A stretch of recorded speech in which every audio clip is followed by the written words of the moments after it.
تعالی وبرکاتہ۔ آپ کی آواز مجھ تک نہیں پہنچی ہے، لیکن پھر بھی میں شکایت نہیں کروں گا، کیونکہ موسم کو دیکھتے ہوئے اور وقت کو دیکھتے ہوئے میں سمجھ سکتا ہوں کہ آپ کتنے صبر کے دامن کو پکڑے ہوئے ہیں کس طریقے سے۔ جب اتنا پکڑا ہے تو 10 منٹ اور صبر کے دامن کو پکڑے، کیونکہ کامیاب وہی ہوا ہے جو صبر کیا ہے نا۔ 10 منٹ مجھے بھی برداشت کریں۔ پھر سے میں سلام کرتا ہوں، السلام علیکم۔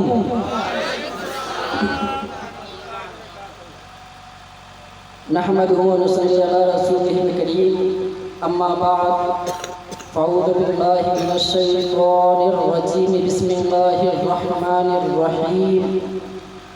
یا ایہا الذین آمنوا اتقوا اللہ وکونوا مع الصادقین۔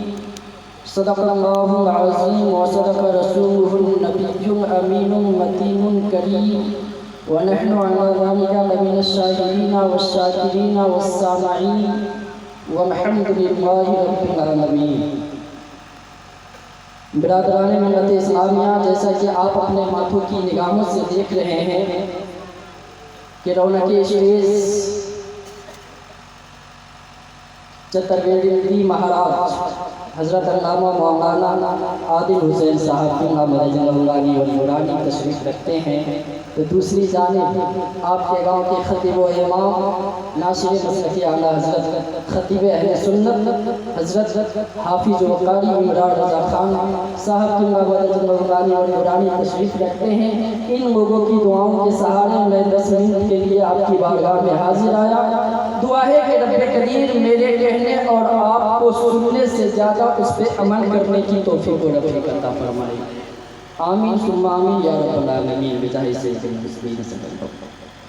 برادران ملت اسلامیہ، خطبہ کے بعد میں نے جس آیت مبارکہ کی تلاوت کیا، آئیے اس میں کچھ سننے اور سنانے سے پہلے ہم اور آپ عقیدت و محبت کے ساتھ آقائے کائنات فخر موجودات دونوں عالم کے مالک و مختار جناب احمد مجتبیٰ محمد مصطفیٰ صلی اللہ علیہ وسلم کی بارگاہ میں عقیدت و محبت کے ساتھ درود شریف پڑھے۔ پڑھیے بلند آواز سے اللہم صلی علی سیدنا شفیعنا حبیبنا کریمنا مولانا محمد بارک وسلم،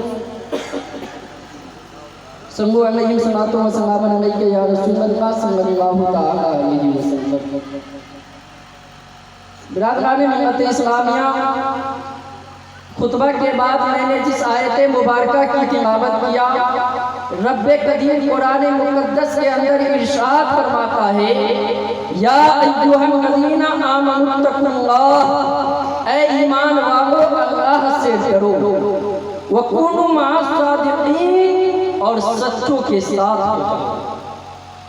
یعنی ایمان والوں سے رب یہ خطاب فرما رہا ہے کہ تجھے کسی دنیا دار سے نہیں ڈرنا ہے، تجھے اگر ڈرنا ہے تو صرف ایک رب سے ڈرنا ہے، اور جب رب سے ڈرو گے تو اس کے بعد تمہارا سب سے پہلا جو کام ہونا ہے وہ یہ ہونا ہے کہ سچوں کے ساتھ ہو جانا ہے، تاکہ تم یہاں بھی کامیاب رہو وہاں بھی کامیاب، ایک ہی نہیں، تاکہ تم یہاں بھی کامیاب رہو وہاں بھی کامیاب رہو۔ مثال کے طور پہ آپ یوں سمجھیں کہ آپ کسی کے یہاں مہمان بن کر کے جائیں اور وہ آپ کی مہمان نوازی کرے، آپ کھانا وغیرہ کھانے کے بعد میزبان سے کہیں کہ بھائی آپ یہ دسترخوان اٹھا لو، یہ دسترخوان لے جاؤ اور پانی لے کر کے آؤ، ہے نا۔ آپ نے میزبان سے کیا کہا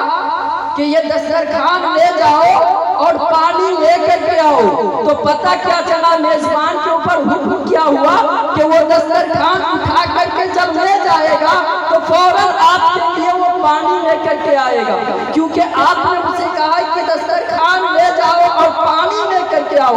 پتہ یہ چل رہا ہے کہ جیسے ہی دسترخوان لے جائیں گے تو پانی بھی لے کر کے آنا ہے ساتھ میں۔ ٹھیک اسی طریقے سے رب یہ کہہ رہا ہے کہ اے ایمان والو اللہ سے ڈرو اور سچوں کے ساتھ ہو جاؤ، یعنی سب سے پہلے ہمیں اپنے رب قدیر سے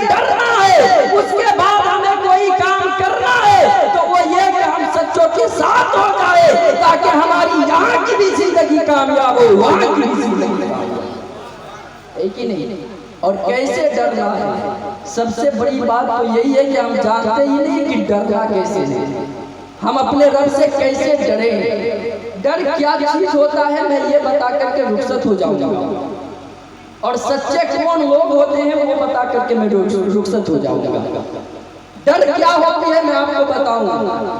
کسی بندہ کے اندر سانپ کا ڈر پیدا ہو، سانپ جانتے ہیں نا، سانپ کا ڈر پیدا ہو، خوف پیدا ہو کہ اگر میں سانپ کے قریب گیا، اگر میں سانپ کے قریب گیا تو وہ مجھے ڈس لے گا، میں مر جاؤں گا۔ یہ ڈر اس کے اندر اگر پیدا ہو گیا ہو، اور وہ آپ کا بیٹا ہی کیوں نہ ہو، اور آپ کو پیاس کی شدت کیوں نہ ستا رہی ہو، آپ چاہے لاکھ کوشش کریں لیکن وہ کبھی سانپ کے پاس نہیں جائے گا۔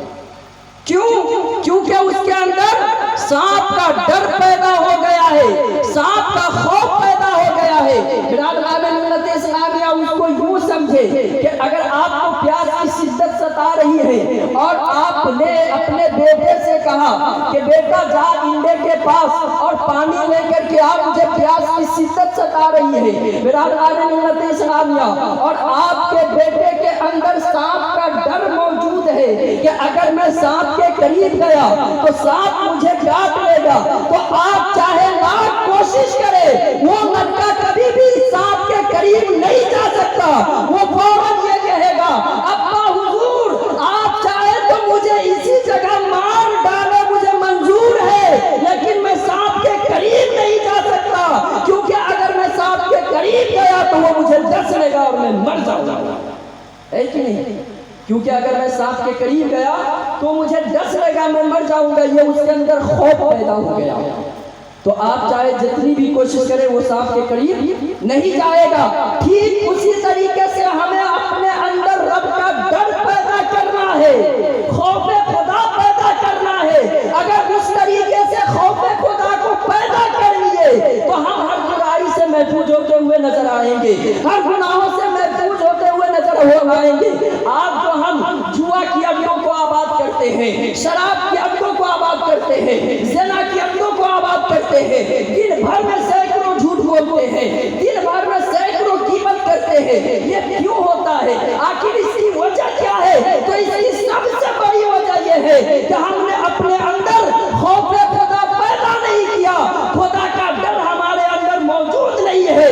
یہی وجہ ہے کہ ہم طرح طرح کے برائیاں کرتے ہوئے نظر آ رہے ہیں۔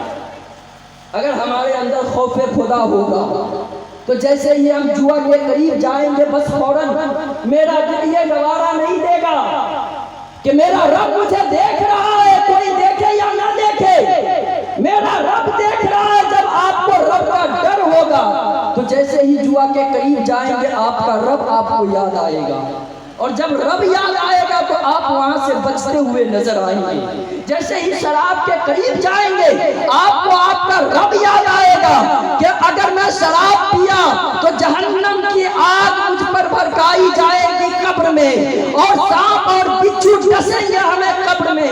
جب آپ کو یہ ڈر پیدا ہوگا تو آپ شراب سے بچتے ہوئے نظر آئیں گے۔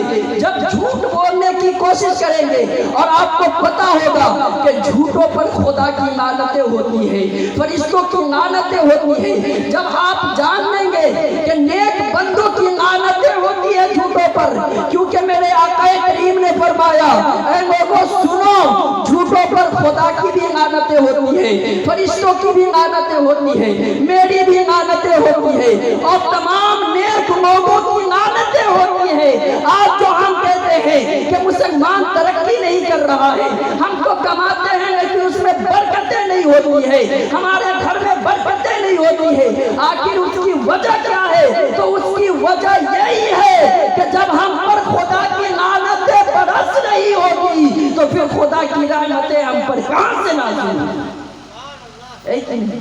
ہم تو خدا کی لعنتوں کو دعوت دے رہے ہیں نا، خدا کی رحمتوں کو دعوت نہیں دے رہے ہیں۔